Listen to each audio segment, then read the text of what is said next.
الخيانة التي كشفت في جنازة. لم تكن تعرف لماذا شعرت بثقل غريب وهي تدخل قاعة العزاء. الرجل المتوفي لا تعرفه، وكل ما في الأمر أنها جاءت لمساندة صديقة قديمة أصرت على حضورها. جلست في الصف الخلفي صامتة تراقب الوجوه. حزن عادي، بكاء متقطع، نظرات شاردة، لا شيء لافت. إلا أن اقتربت منها امرأة مسنة ترتدي السواد من رأسها إلى قدميها. نظرت إليها طويلا ثم قالت بصوت خافت لكنه واضح: كنت زوجته الثانية، أليس كذلك؟ تجمدت المرأة في مكانها.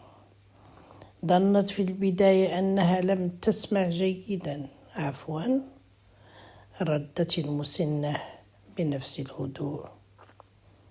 لا تقلقي، لم تكن الوحيدة التي لم تعرف الحقيقة.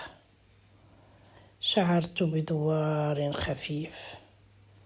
اسم زوجها ذكرته المرأة بدقة، عنوان بيتها تعرفه، حتى عدد السنوات زواجها قالته دون تردد. في تلك اللحظة فهمت أن هذا ليس سوء فهم.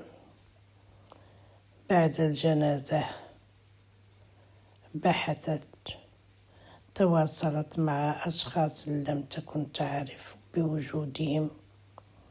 اكتشفت أن الرجل الذي اعتقدت أنه زوجها المخلص كان يعيش حياة مزدوجة.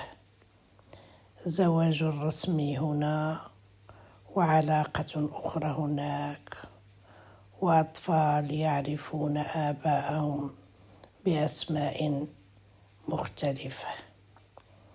الصدمة لم تكن في الخيانة وحدها، بل في أن كل ذلك استمر سنوات دون أن تشك للحظة واحدة. المرأة المسنة كانت أم الزوجة الأخرى. قالت لها قبل أن تفترقا: لم تكشف الحقيقة احتراما للموت، لكننا لم نعد نحتمل الصمت.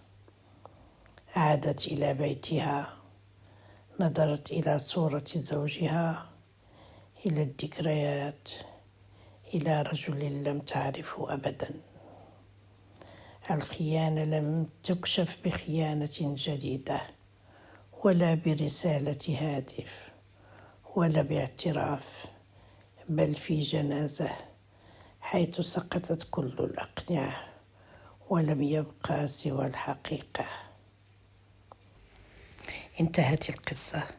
إن أعجبتكم فمشاركة وتعليق، وشكرا على زيارتكم.